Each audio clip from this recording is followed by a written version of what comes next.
तो परम आदरणीय जयप्रकाश जी को मैं सुन रहा था। जयप्रकाश जी ने दो बातों को बड़ा स्पष्ट क्लियर किया कि मेरा पूरा प्रयास है, मेरा संकल्प है कि मैं बहुजन समाज पार्टी के साथ काम करने के लिए आजीवन तैयार हूँ। दूसरा चीज कि बहन जब तक तुम कहती हैं तब तक तो उनके साथ तो काम करेंगे ही, साथ ही साथ वे यदि किसी को अपना उत्तराधिकारी घोषित करती हैं तो मैं तब भी बहुजन समाज के हित के लिए, बहुजन समाज की विचारधारा को बचाने के लिए मैं सदा उनके साथ मिलकर काम करूँगा।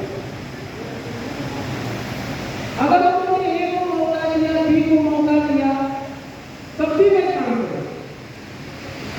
और एक बात बड़ा स्पष्ट किए कि बाइक में बहुजन महापुरुषों के मूवमेंट को चलाने में लोग यदि असफल हो जाते हैं और समाज में जिम्मेदारी यदि हमें भी देता, समाज को भी जिम्मेदारी देता, तो मैं उसका भी निर्वहन करूँगा। और समाज यदि इस योग्य नहीं समझता है तभी मैं बहुजन विचारधारा को बचाने के लिए तटस्थ भूमिका निभाया करता हूँ। विषय बहुत ही समसामयिक, जिस विषय वस्तु पर हम लोग एकत्रित है उस पर बात करना आवश्यक है। इसके लिए दो बातों पर हम लोग को फोकस करना पड़ेगा। बहुजन कहते हैं कि समाज में दो पावर का होना बड़ा जरूरी है, एक पॉलिटिकल क्लाउड और दूसरा पॉलिटिकल पावर। बड़ा जयप्रकाश जी बड़ा अच्छी तरह से फोकस कर रहे थे। एक तरफ तो हमारा political power Bahujan Samaj party है, लेकिन व्हाट अबाउट पॉलिटिकल क्लाउड? उस पॉलिटिकल प्रभाव का क्या होगा जिसका प्रभाव ही नहीं, पॉलिटिकल प्रभाव डालने का कोई ऐसा ढांचा ही नहीं दिख रहा। आज ये इस मंच से बात करते हुए मुझे इस बात में तकलीफ भी होती है कि 2012 के बाद 2025 तक जिस तरह से हमारा पॉलिटिकल पावर का जो गिरावट आया है, ये चिंताजनक मसला नहीं है। ये हम लोगों के रूह कपा देने वाली स्थिति आ चुकी है। यह सच्चाई को हम सबको स्वीकार करना पड़ेगा। और ऐसी स्थिति में यदि आपने गैर राजनीतिक संगठन पॉलिटिकल क्लाउड तैयार नहीं किया तो आपको बचाने वाला कोई नहीं।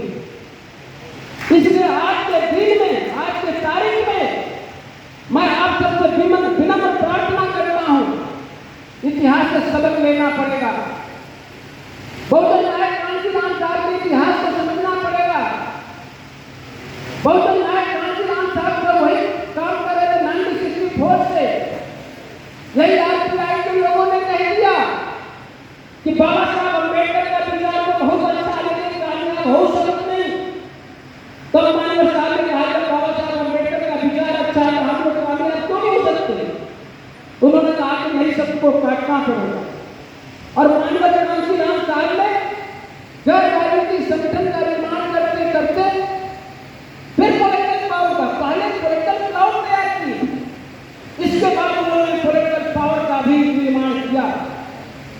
आज संकट में है हमारा पॉलिटिकल पावर।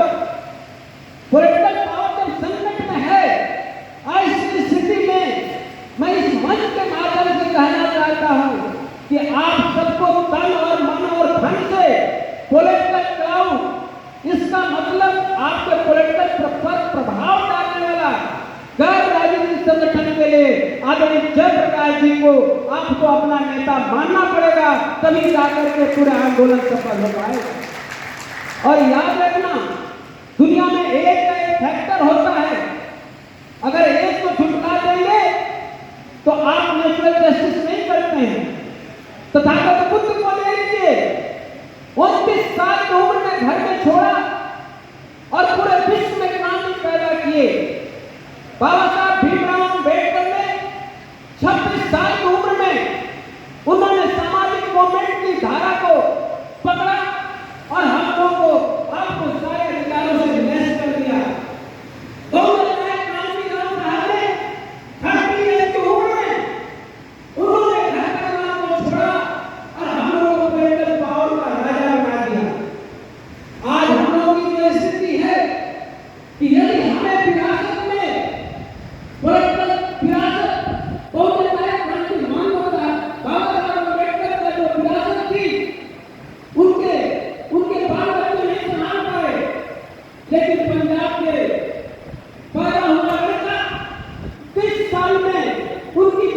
को समझ लिया।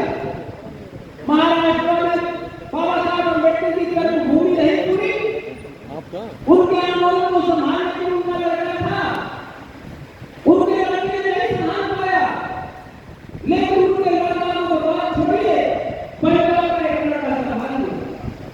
आज मैं कहता हूं, अगर मिशन मूवमेंट को चलाने के लिए किसी व्यक्ति के परिवार का सदस्य होना जरूरी नहीं है, जरूरी ये है कि व्यक्ति समाज के लिए कितना समर्पित व्यक्ति है।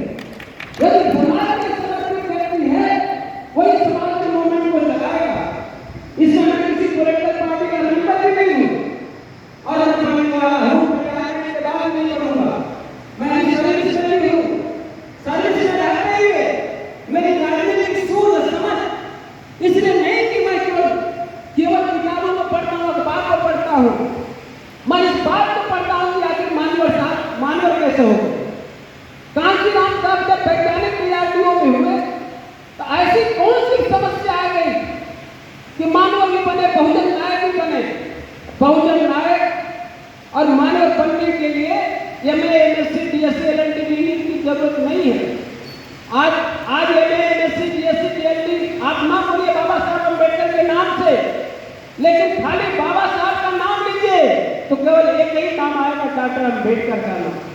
उसी तरह से यदि मानव का नाम लिया तो इसके बाद आएगा कांशीराम साहब का नाम।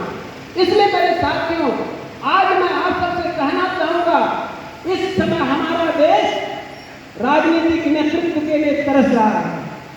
हमारे पास कोई राजनीतिक नेता नहीं है। आई वॉन्ट दैट, यही ट्रू है, यही सत्य है। आज हम लोग कभी कभी मैं सोचता हूं कि हम लोगों का राजनीतिक कहीं ऐसा तो नहीं कि अभाव हो गया है, हम लोग को पूरे राजनीतिक रूप से विहीन तो नहीं हो चुके हैं पूरे देश। आज कोई पूछता है लड़का का, हम लोग को समाज का संगठन मानता है, आवाज उठाता है कि हम लोग राजनीति का क्या हो। हमारे पास कोई नेता नहीं है। क्या आप कितने साथी यहाँ बैठे हुए हैं, दिल पर हाथ रख के बता दो कि तुम्हारा राजनीतिक भविष्य आज के डेट में क्या है। कोई सोचने के लिए बता दे। इधर करना मेरे को पसंद नहीं है। आज पूरा का पूरा देश, जब मैं बिहार में जाता हूँ, गुजरात में जाता हूँ, महाराष्ट्र में जाता हूँ, मैं जब आपके राजस्थान में जाता हूँ तो वो लोग कहते हैं आप तो राजनीतिक गुरु है ना। उत्तर प्रदेश तो 4 बार का आप लोग मुख्यमंत्री बना चुके हैं। जब हम लोग इस उत्तर प्रदेश में मुख्यमंत्री थी तो हम लोग पूरे अकड़ करके रहते थे बिहार में, और मैं अंडमान निकोबार में भी गया और मैं आपको दमनदीव में भी गया। वहां पर लोगों ने, जब मैंने कहा मैं उत्तर प्रदेश की धरती से हूं, तो लोगों ने कहा आप प्लीज आप बैठिए, आपको महाराष्ट्र बाबा साहब अम्बेडकर ने सपना देखा था कि हुक्मरान बनना है, इस देश में अपने समाज को बनाना है। धन्यवाद उत्तर प्रदेश की धरती को, उन्होंने अपने यहाँ बाबा साहब अम्बेडकर के सपने के अनुसार मुख्यमंत्री पैदा कर दिया। इसलिए आप बधाई के पात्र हैं। आज हम लोग तरस रहे हैं, एक एक विधायक के लिए तरस रहे हैं, एक एक एमपी के लिए तरस रहे हैं। क्या यही दिन देखना रह गया है? क्या हम लोग अच्छी औलाद हो सकते हैं? जो विरासत बाबा साहब अम्बेडकर ने दिया, वोट का अधिकार दिया, 1 मैन 1 वोट 1 वोट 1 वैल्यू, बहुजन नायक कांशीराम साहब ने साबित किया कि वोट का अधिकार मिला, लेकिन तुमने अपने वोट का अधिकार का सही प्रयोग नहीं किया। बहुजन नायक कांशीराम साहब को इसलिए कहा जाता है कि उन्होंने वोट के अधिकार का सही प्रयोग करके वोट हमारा राज तुम्हारा नहीं चलेगा, और उन्होंने नारे को बदल दिया कि वोट हमारा ही रहेगा, राज हमारा ही रहेगा। इस बात को स्थापित बहुजन नायक कांशीराम साहब ने कर दिया। जब बहुजन नायक कांशीराम साहब ने कर दिया, तब हम लोग बहुजन नायक कांशीराम साहब को कहते हैं बहुत सम्मान के साथ, मनवर तेरी नेक कमाई तूने सोची कौम जगाई। सोती हुई कौम को जगा करके इस देश में एमएलए एमपी बनाया और मुख्यमंत्री बनाया। आज हम लोग कहाँ खड़े हैं?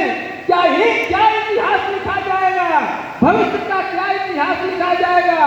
2012 के बाद आज का 2025, आज हम लोग संचिंतन मनन कर रहे हैं।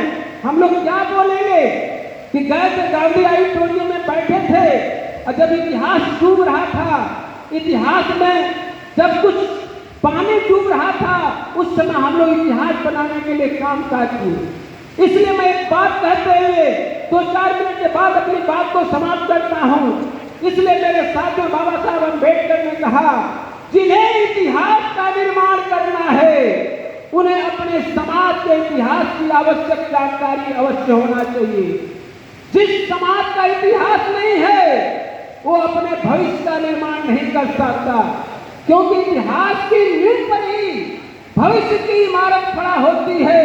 इसलिए मेरे साथियों, आप सबसे अनुरोध करता हूं, विनती करता हूं, प्रार्थना करता हूं कि अपने महापुरुषों के इतिहास से सबक लेते हुए, मानवता से सबक लेते हुए अपनी राजनीतिक सत्ता को स्थापित करिए और साथ ही साथ गैर राजनीतिक संगठन को इतना मजबूत करो, इतना मजबूत करो कि जब राजनीतिक सत्ता लड़खड़ाने लगे तो आपकी गैर राजनीतिक सत्ता उसको संभालने में सफल रहे, तब जाकर के हम लोग सफल व्यक्तित्व कहलाएंगे।